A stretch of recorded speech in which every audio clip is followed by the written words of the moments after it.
قمت انا رحت مقرب من الباب وقلت اخبط الاول علشان ما تقولش عني ان انا مستعجل. وقلت حبيبتي انتي خلصتي ولا لسه؟ ده انتي بقالك ساعتين جوه، ده انتي لو كنت بتلبسي الدولاب كله كان زمانك لبستيه. مفيش رد. ايه ده؟ في ايه دي؟ حد خطفها جوه دي ولا ايه؟ حبيبتي انتي سامعاني؟ انتي فين ولا بتعملي ايه ولا ايه؟ مفيش رد. الله. رحت فتح الباب ورحت داخل، لقيت اللي قعدالي على السرير ولابسالي ترنج شبابي انا نفسي ما بلبسوش، واسود كده ودنيا هباب. انا نفسي ما بلبس كده. ولقيتها يا ريت بس على كده، لقيتها قمطالي قمطة على دماغها. حبيبتي هو انتي القمطة دي مش لسه بدري عليها شوية؟ انا عارف القمطة دي بتيجي بعد عيل 2، لكن من ليلة الدخلة كده ده كتير بصراحة يعني.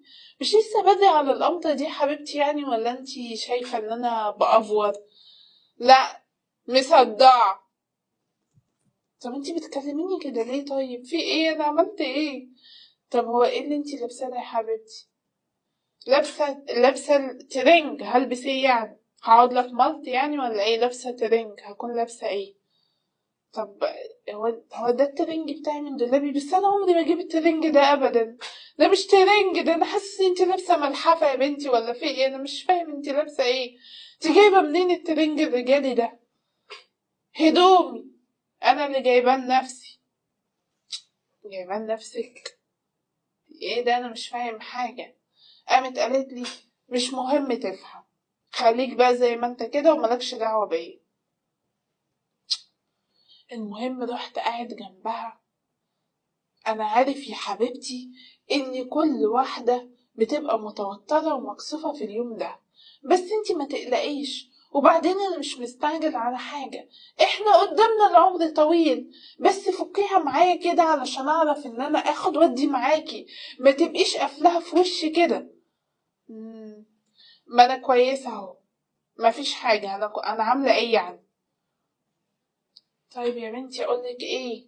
طب اهدي كده وما تقلقيش من حاجة، وأنا معاكي وكل حاجة تبقى زي الفل. مش قلقانة. هي مالها دي بتكلمني بالنشوفية دي كده ليه؟ المهم قلت لنفسي خلاص نعدي الليلة دي. ممكن هي تكون تعبانة متوترة مكسوفة،